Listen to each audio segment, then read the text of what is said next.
salon chair. Pero hindi to basta-bastang salon chair. Dahil September na, gagawin natin Christmas theme itong salon chair natin.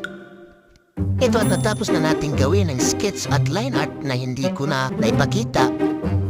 Nagdagdag na tayo ng shadow. So parting di na abutan ng ilaw. Pagkatapos niyan, para nakulangan ako sa unang shadow at nilagyan ko na ng medyo darker na shadow para naman magandang tignan.